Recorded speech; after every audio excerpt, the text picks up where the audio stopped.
বেড়েছে। গাইবান্ধায় সহকারী শিক্ষক নিয়োগ পরীক্ষায় নকলের চেষ্টাকালে ইলেকট্রিক ডিভাইস সহ নারী পুরুষ মিলিয়ে 51 জন পরীক্ষার্থীকে আটক করা হয়েছে। শুক্রবার 9 জানুয়ারি জেলার বিভিন্ন পরীক্ষা কেন্দ্রে অভিযান চালিয়ে তাদের আটক করে আইন শৃঙ্খলা রক্ষাকারী বাহিনী।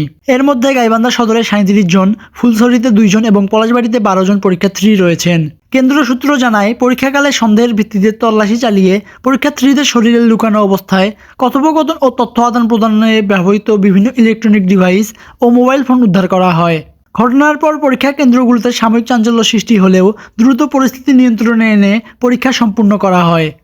পুরুষ সদস্য এবং নারী সদস্য প্রত্যেকের দেখা গেছে যে কেউ অল্প সংখ্যক ছিল যারা মোবাইলে SMS এর মাধ্যমে উত্তর নিচ্ছিল, এরকম অবস্থায় তাদেরকে অ্যারেস্ট করা হয়েছে। কেন্দ্র সচিব এবং পরীক্ষার যে ইনভিজিলেটর ছিলেন যারা, তারা অ্যারেস্ট করেছেন। পুলিশ পরবর্তীতে পুলিশকে ডাকা হলে পুলিশ সেখানে যে সিজার লিস্ট করেছে।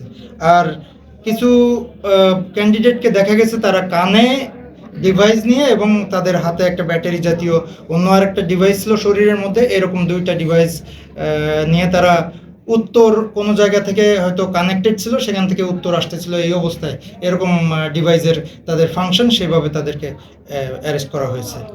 মোবাইল কোর্ট না করে নিয়মিত মামলা, এটা একটা প্রশ্ন আসতে পারে যে কী জন্য নিয়মিত মামলা। সেটা হলো, আমরা চাচ্ছি, পরীক্ষা কর্তৃপক্ষ সহ সবাই আমরা চাচ্ছি যে এই চক্রটাকে যাতে আমরা ধরে ফেলতে পারি। চক্রের নিশ্চয়ই পেছনে কেউ আছে, একটা বড় ধরনের চক্র কাজ করছে বলে আমরা সন্দেহ করছি। তো চক্রকে ধরার জন্য আমরা নিয়মিত মামলা নিব তাদের বিরুদ্ধে। প্রসঙ্গত, জেলার 43টি কেন্দ্রে অনুষ্ঠিত এ পরীক্ষায় 400টির বেশি শূন্য পদের বিপরীতে অংশ নেন 27,688 জন পরীক্ষার্থী।